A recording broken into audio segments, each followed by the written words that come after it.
know, that was the vibe from the start. It's one of the reasons we made, like, the decisions we made, a lot of them early on, was that we made them with that idea that we could be a band for a really long time, you know?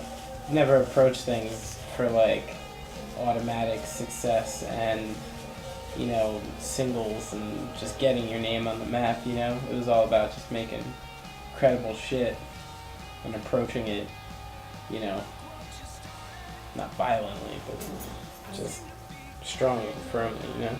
But luckily, like, everybody involved in the band, you know, we, instead of, like, fighting or letting things get to us and shit, like, it really, like, it always just, it made us, like, want it more, you know? We were always one of those bands, like, where 5 people were watching us and they looked indifferent. Like, we just played so much fucking harder, and, like, every time, because, you know, I think there was and is kind of always sort of this, like, desperation with this band, you know?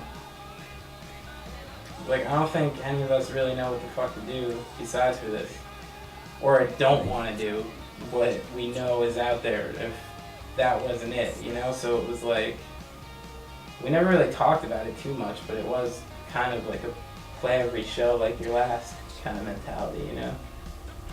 And I understand why that shit happens. You gotta pay your dues, you know what I mean? Like, people don't know what to do with you at first. You gotta create your own niche. It doesn't happen overnight. Like, and until people know what to do with it, they're gonna compare with the closest thing they think. But I'm kind of hoping with this one that it's just like, maybe just like a Gaslight Anthem record for the first time, you know? I mean, they all kind of have been in a way, but maybe this is the first one that we got, like, our own thing, you know?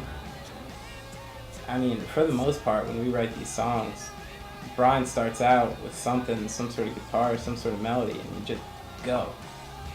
And the first reaction, and that's what we were talking about before, your pool of influences and your tastes, and, like, the things that turn you on, you know what I mean? Your first reaction when you write a drum part is that.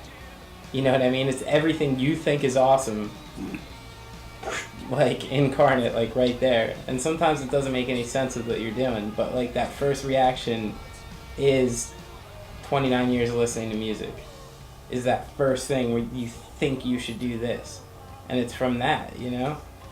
And that's how I try to write anything, is like that. And then I think I just happen to like awesome drummers. So, you know what I mean? That's why I really like, especially in this band, when Brian writes demos with melody and guitar already involved.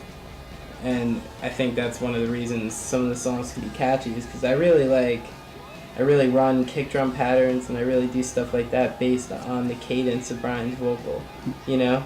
So I actually don't even finish songs until Brian is done with his melodies, you know? Because even like a fill or just an accent or anything like that is totally based off that.